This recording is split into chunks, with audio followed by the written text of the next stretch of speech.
दोस्तों नमस्कार, मैं धीरज पांडे स्वागत करता हूं अपने YouTube चैनल में इंडिया इंपोर्ट एक्सपोर्ट में। मैं यहां बहुत सारे प्रोडक्ट को कैसे इंपोर्ट करना है और उस पर क्या कस्टम ड्यूटी लगेगा और आप उसमें कैसे उस प्रोडक्ट को भली भांति कर सकते हैं, किस प्रोडक्ट पे और किस कंट्री से अगर आ रहा है तो उस पर ड्यूटी की सेविंग होगी, या कैसे, जैसे कि अगर प्रोडक्ट कर रहे हैं तो कौन से गवर्नमेंट के डिपार्टमेंट से एनओसी चाहिए, तो मैं उसके बारे में बताऊंगा ये, ताकि आप स्मूथली इंपोर्ट कर सके और ताकि आपके किसी एक गलती से आपको लॉस ना हो। तो आइए, मैं आज का मेरा जो टॉपिक है, ये जो आप पिक्चर देख रहे हैं, ये है इसेंशियल ऑयल। इसेंशियल ऑयल का इंपोर्ट इंडिया के अंदर बहुत तगड़े पैमाने पे हो रहा है, क्योंकि इंडिया के अंदर बहुत ज्यादा डिमांड है इसेंशियल ऑयल का। तो जो इसेंशियल ऑयल का जो अपने इंडिया में सबसे जो इसका जो जो जो रॉ मटेरियल होता है वो इंपोर्ट होता है। वो इंपोर्ट होता है किस कंट्री से, मैं आपको वही बताऊंगा, क्या कस्टम ड्यूटी लगता है और कैसे आता है। और एक्चुअली सबसे बड़ा अभी फिलहाल परफ्यूम बनाने में और इसेंशियल ऑयल का सबसे बड़ा जो एरिया है वो है कन्नौज, जो यूपी में है। वहां पे बहुत सारे छोटी छोटी फैक्ट्रियां, वहीं के हमारे क्लाइंट है जो ये प्रोडक्ट इंपोर्ट करते हैं। तो आइए मैं इसके बारे में बताता हूं। ये जो आप देखते हैं ये फिनिश प्रोडक्ट है, ये फिनिश प्रोडक्ट है। इसको रॉ मटेरियल के बारे में मैं आपको बताऊंगा और वो कैसे इंपोर्ट किया जाता है मैं उसके बारे में। ये देखिए, इसको बोलते हैं ड्राई सुगंधी मंत्री रूट।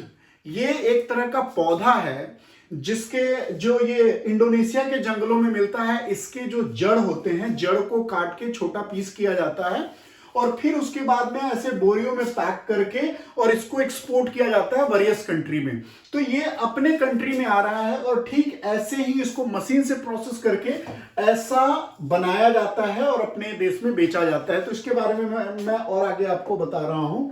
अब देखिए, जैसे ऐसे पूरा इसकी पैकिंग की जाती है वहां पे, और इस टाइप का मशीन होता है जिससे छोटे पीस किए जाते हैं एक साइज का, जिससे पैकिंग में और एक्सपोर्ट में वो कोई दिक्कत ना आए। इस टाइप का ये होता है, देखिए छोटे छोटे पीस होते हैं। उसके बाद में इसका ये जो बड़ा फॉर्म है, ये है इतना बड़ा जो रूट है, और ऐसे जो ऑयल होता है बनने के बाद।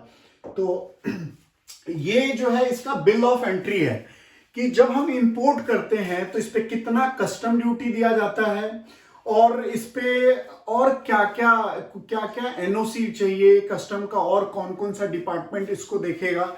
तो मैं आपको बताता हूं। देखिए, जो ये सबसे पहले प्रोडक्ट आता है वो आता है इंडोनेशिया। इंडोनेशिया से जो ये आता है, तो इंडोनेशिया और भारत के अंदर एक फ्री ट्रेड एग्रीमेंट जोन है, जिसके वजह से कस्टम ड्यूटी उस पर नील हो जाता है। और कस्टम ड्यूटी नील होने के बाद क्या होता है कि इस पे कोई कस्टम ड्यूटी नहीं लगता है। लेकिन फिलहाल मैं जनरली मैं आपको बता दूं कि ये जो है, इस पे मैंने क्लाइंट का अपना नाम हाइड कर रखा है क्योंकि वो किसी कारण के वजह से। देखिए, यहां पे प्रोडक्ट का नाम लिखा हुआ है ड्राई सुगंध मंत्री रूट। उस पेड़ का नाम जिसके जड़ को हम इंपोर्ट कर रहे हैं, उसका ये नाम है ड्राई सुगंधी मंत्री रूट।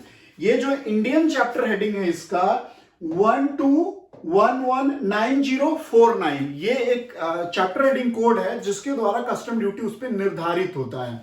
वो उसके बारे में मैं आपको बताऊंगा। उसका पूरा बुक आता है कि उस बुक को आप कैसे पढ़ेंगे और कैसे आप ये देख सकते हैं। तो फिलहाल मैं आपको ये बता दूं, ड्राई सुगंधी रूट मंत्री का ये प्रोडक्ट का नाम है। और ड्यूटी नील कैसे हुआ, तो इसमें हमने ये एक नोटिफिकेशन लगाया 46/2011-102I।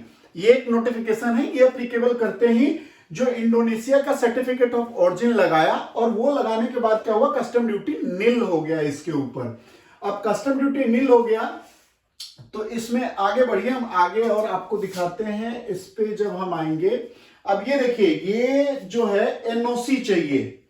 ये चाहिए कौन से डिपार्टमेंट से, देखिए ये है वर्ल्ड क्राइम डिपार्टमेंट का जो है, जैसे हमने पेपर फाइल किया तो वर्ल्ड क्राइम डिपार्टमेंट से भी इसमें एनओसी चाहिए, लेकिन वो वेव ऑफ हो गया।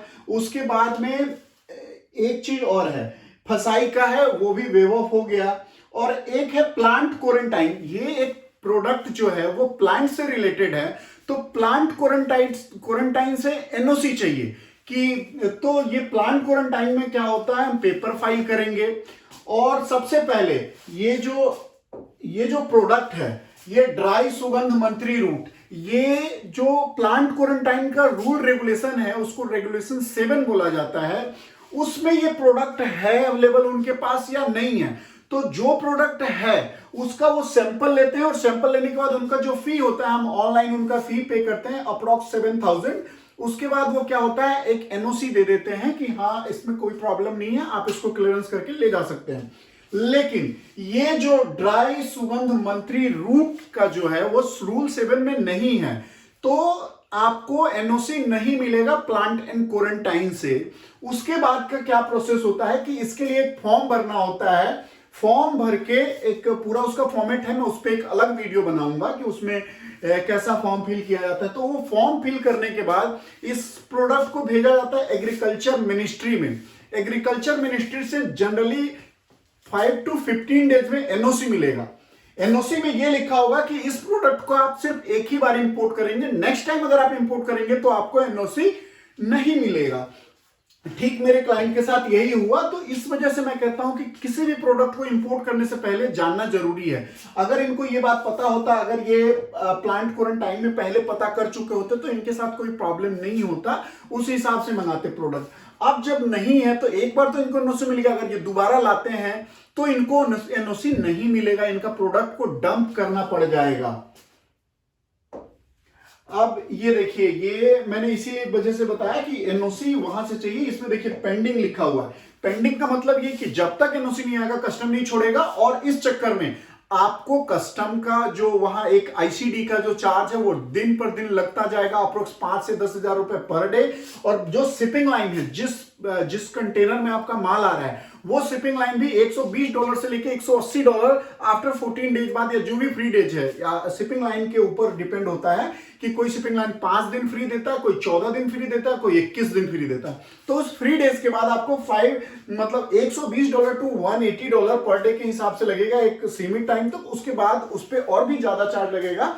इसके बारे में भी मैं आगे एक वीडियो बनाऊंगा। और ये जो प्रोडक्ट है, इतने बड़े बड़े होते हैं पौधे, जड़ें जो होती हैं, और उस जड़ों को क्या होता है, काट के पहले छोटा किया जाता है हाथ से। और ये जैसे ये काट रहा है, लेबर लगा हुआ है, हाथ से काट रहा है। फिर उसके बाद क्या होता है, मशीन से प्रोसेस होकर इसके छोटे छोटे दाने बनते हैं। और वो दाने जब यहां आते हैं, जैसे ये मशीन देख रहे हैं, यहां पे ये मशीन है, इस मशीन से ये प्रोसेस होके एक साइज में, जैसे आप ये लगा लीजिए 20 से 25 mm का एक टुकड़ा बन जाता है। और वो टुकड़ा फिर पैक होके आता है, और फिर यहां इंडिया में प्रोसेस होने के बाद में ये तेल तैयार होता है। तो अपने इंडिया में बहुत बड़ा मार्केट है अभी इसेंशियल ऑयल का। हर घर में आज के टाइम में लोग ये फ्रेग्रेंस के लिए यूज कर रहे हैं, और बहुत बड़े पैमाने पे है। तो ठीक इसी तरह के प्रोडक्ट को इंपोर्ट करने के लिए आप मेरे से जुड़े रहिए, और फ्री में आपको सारी इंफॉर्मेशन आपको मिलती रहेगी एक्सपोर्ट और इंपोर्ट से रिलेटेड। तो नमस्ते, इसी तरह के प्रोडक्ट के लिए जुड़े रहिए हमारे साथ। नमस्ते, मैं धीरज पांडे।